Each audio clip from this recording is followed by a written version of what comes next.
okutegeeza eggwanga n'abantu betukolagana nabo nti standby class 1 oba obukuumi obw'enjawulo twabumaliriza nga 18 olw'omukaaga oluwedde kati tuzeeyo okukola emirimu gyaffe nga bulijjo. Abadde balina byetukolaga betukwatira wamu netukola emirimu bakkirizibwa kubanga batambuza emirimu gyabwe nga bulijjo, era n'aba OC bakimanyi nti twazeeyo kukola nga bulijjo bwe tukola. Ku Lwokubiri oluwedde ennaku z'omwezi nga 14 ogw'olubereberye 2025 enjuki zayingira kkooti ne zitaataganya abaalimu mwabo abaafuna obuzibu bw'enjoki mwalimu abasibe 13 ne suspects ba poliisi 7. Era twagala kusiima omulimu gw'amaanyi ogwakolebwa ebitongole ebikuumaddembe kubanga teri musibe n'omu eyatoloka, era tukwatirawo tugira tukolerawo bijja tuyamba. Ndi wano okusambajja bibadde bitambula mu mikutu gy'amawulire egya social media ebikwatagana ku ndabirira y'omusibe retired Colonel Kizza Besigye. Bimu kubadde bisinganyibwa nti Besigye twamuganye okuba nti afuna emmere okuva ebweru, emmere embisi si nfumbe.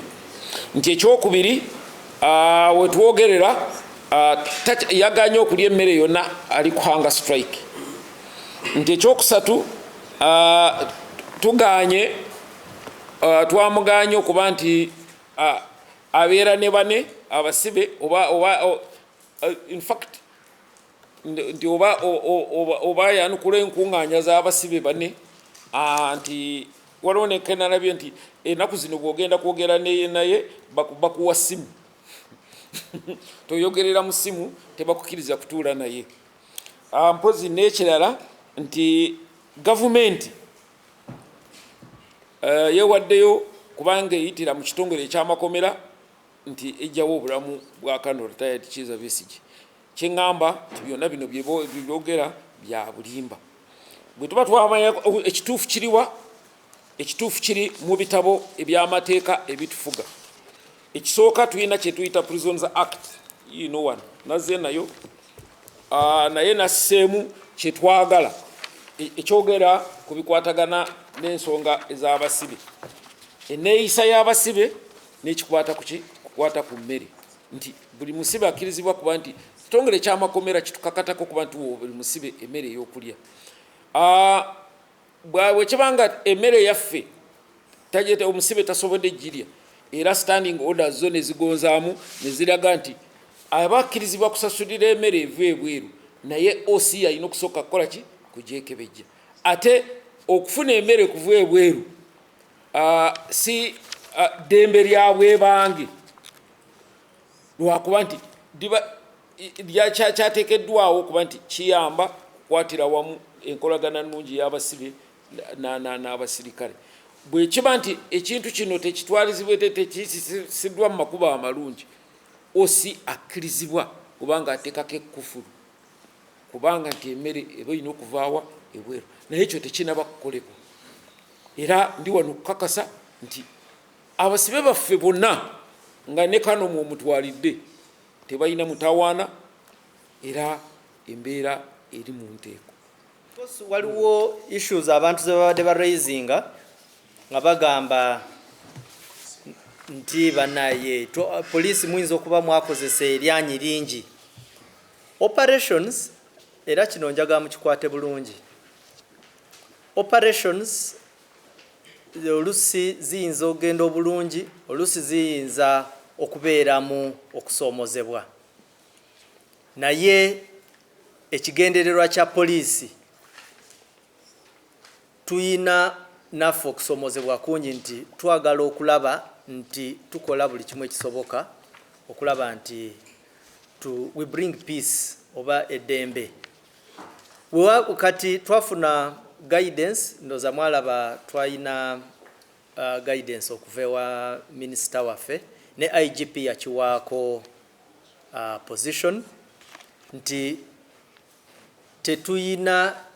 tetuyinza kuba na kigendererwa just kyakutta busi muntu wabaawo kimu oba bibiri ekitagenda bulungi njagala okubategeeza nti nga poliisi tuligezako okulaba nti tunoonyereza mu nsonga eno tulabe engeri kikyennyini ekyakola ki ekyaliwo n'engeri gye tusobola okukigonjoolamu naye nga mulina okumanya nti obulabe bwowe buli mu bantu ab'ekika kino era ne incidents zembawadde ezo ziraga nti ekituufu kyo abantu banyagibwa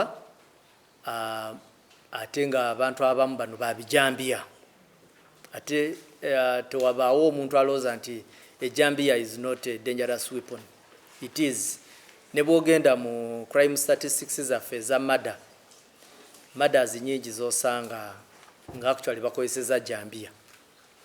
Ejambiya ejo olaba etta nnyo abantu.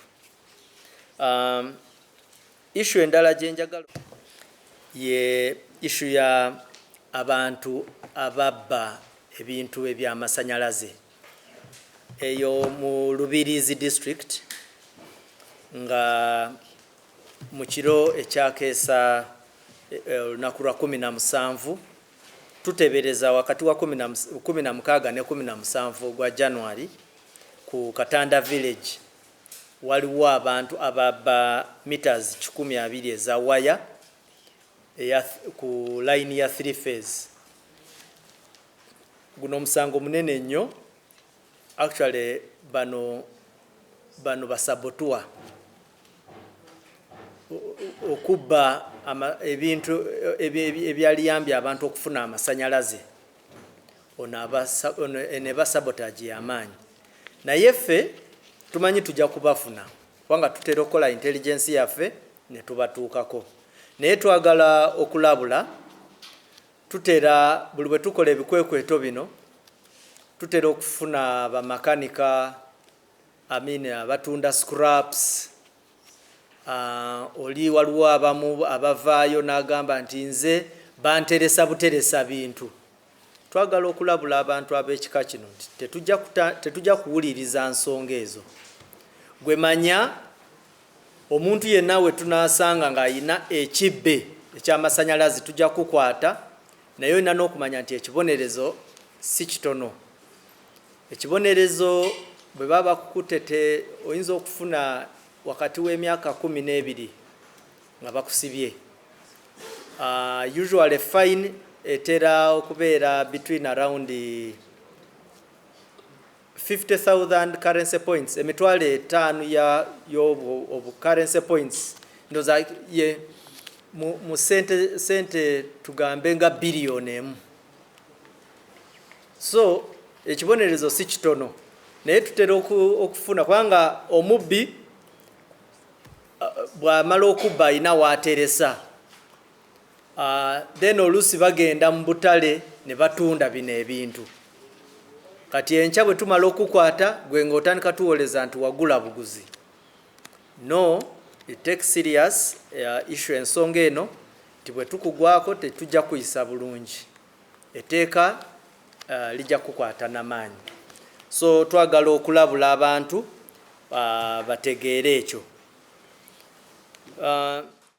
Certificate of good conduct. Usually abantu batera okujja ku directorate yaffe ya Interpol nga baagala eno certificate eraga oyimiridde otya mu buzzi bw'omusango oba obw'emisango. Kati waliwo abantu ababadde bagamba nti waliwo enguzi etera okutambulira ku kitebe awo naye twagala okutegeeza abantu nti certificate yaffe eyo ekisooka essente zonna ze basasula tebaziwanga cash to police, zisasulibwa mu mitendera banka ye receiving. N'ekirala waliwo eyagamba nti okuwa stamp mitwalo 2 waliwo sente zosasula eno gundi yaffe tetugikubako stamp, eno certificate bweti bwefaanana tekola ki tetambula na stamp. Naye ekirala kye twagala okutegeeza abantu kiri nti bw'oba nga oza okufuna services zaffe za police nga ku Interpol n'osangayo omuntu yenna akusaba ssente, tuba tusaba otutuukirire tulabe engeri gye tupanishingamu omuntu oyo. Naye ate n'ekirala kye twagala okusharinga is that naffe tulina complaint emu, abantu baagala nnyo okubuuka amateeka. Certificate bwe tukugamba nti ojja gifunira either mu nnaku 5 oba week, tulinayo oli ajja n'atugamba nze njagala nkya, certificate njagala nkya.